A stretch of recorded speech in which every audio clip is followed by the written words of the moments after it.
Hello everyone, welcome to new tutorial video.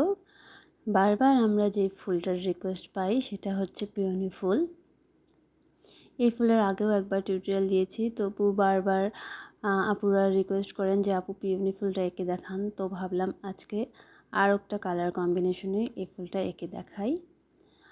আর আজকে আমি এই ফুলটা আঁকার জন্য লাল, গোলাপি আর সাদা এই তিনটা রং ব্যবহার করেছি।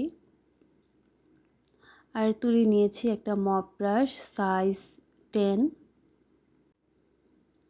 এই ব্রাশটা দিয়ে আমরা পুরো ফুলটা এঁকে নেব।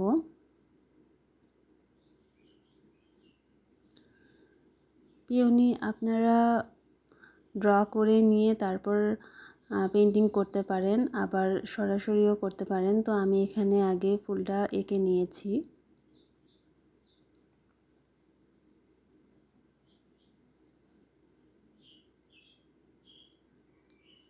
আর পিওনি আঁকার ক্ষেত্রে চেষ্টা করবেন অ্যাক্রিলিক কালারটা ইউজ করার।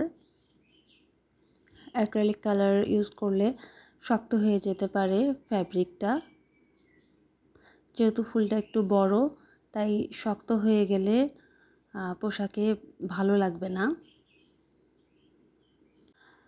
আর এইভাবে শেড দেওয়াটা আসলে একটু কঠিন। আমি যেই শেডটা দিচ্ছি সাদা, লাল আর গোলাপি এই তিনটা কালারের, তো এই রঙগুলো শুকিয়ে যাওয়ার আগেই শেড দিতে হবে। শুকিয়ে গেলে এই সেম এ ধরনের শেড আর আসবে না।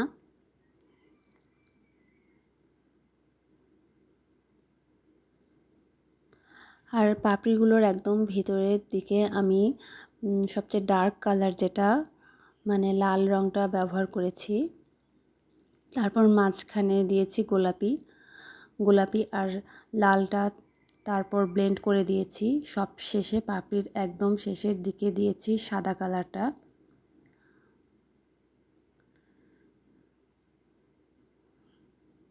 সাদা দিয়ে যখন শেডটা দিবেন তখন খুব আলতো হাতে দিতে হবে। খুব বেশি দাবিয়ে দিলে আসলে এই ধরনের শেড আসবে না। এখানে দেখতেছেন আপনারা খুব সুন্দর একটা সাদা গোলাপির শেড আসছে। তো আমি যখন শেডটা দিচ্ছি তখন ভালোভাবে তুলির দিকে লক্ষ্য রাখবেন কিভাবে আমি তুলিটা ধরেছি।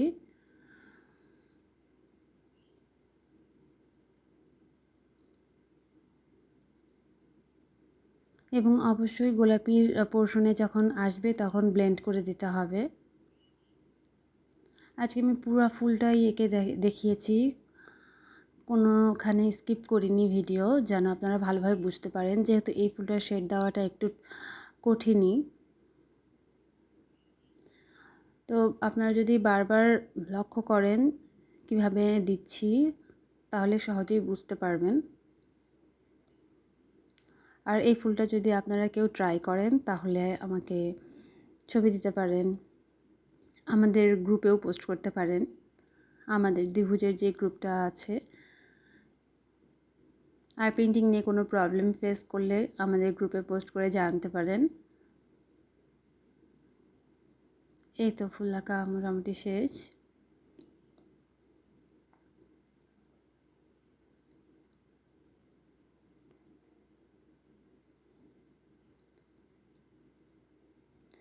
এই কাজ নিয়ে কারো কোনো প্রশ্ন থাকলে জানাবেন। আর হচ্ছে আজকে যেই ফ্রেমে কাজ করা হচ্ছে সেইটা হচ্ছে একটি রাউন্ড ফ্রেম, সাইজ হচ্ছে 18 ডায়ামিটার। আজ এ পর্যন্তই, টাটা।